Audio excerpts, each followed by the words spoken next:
Nonparametric methods. In the previous chapters, we discussed the parametrics and the semi-parametric approaches where we assume that the data is drawn from one or a mixture of probability distributions of known form. Now we are going to discuss the nonparametric approach that is used when no such assumption can be made about the input density and the data speaks for itself. We consider the nonparametric approaches for density estimation, classification, and regression and see how the time and space complexity can be checked.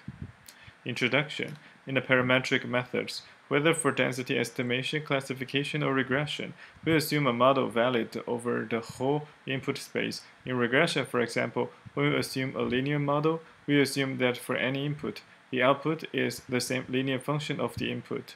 In classification, when we assume a normal density, we assume that all examples of the class are drawn from this same density. The advantage of a parametric method is that it reduces the problem of estimating a probability density function, discriminant, or regression function to estimating the values of a small number of parameters. Its disadvantage is that this assumption does not always hold, and we may incur a large error if it does not.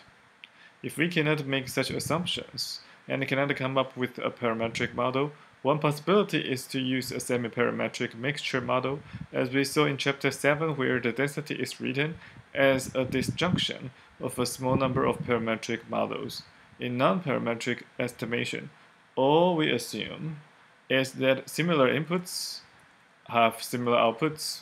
This is a reasonable assumption. The world is smooth and functions. Whether they are densities, discriminants, or regression functions change slowly. Similar instances mean similar things. We all love our neighbors because they are so much like us. Therefore, our algorithm is composed of finding the similar past instances from the training set using a suitable distance measure and interpolating from them to find the right output. Different nonparametric methods differ in the way they define similarity or interpolate from the similar training instances. In a parametric model, all of the training instances affect the final global estimate, whereas in the nonparametric case, there is no single global model.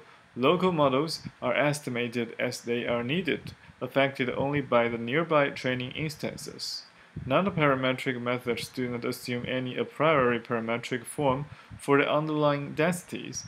In a looser interpretation, a nonparametric model is not fixed, but its complexity depends on the size of the training set, or rather, the complexity of the problem inherent in the data.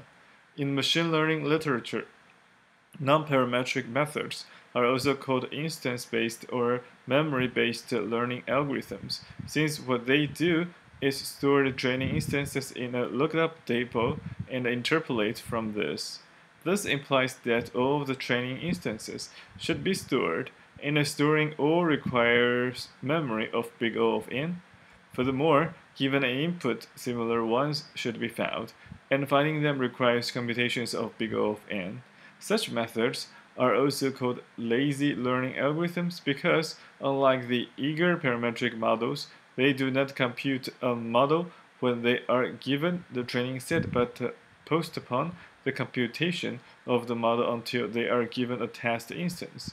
In the case of a parametric approach, the model is quite simple and has a small number of parameters, or of order big O of d or big O of d squared, and once these parameters are calculated from the training set, we keep the model and no longer need the training set to calculate the output. N is generally much larger than d or d squared, and thus increase the need for memory and computation is the disadvantage of the non-parametric methods. We start by estimating a density function and discuss its use in classification. We then generalize the approach to regression.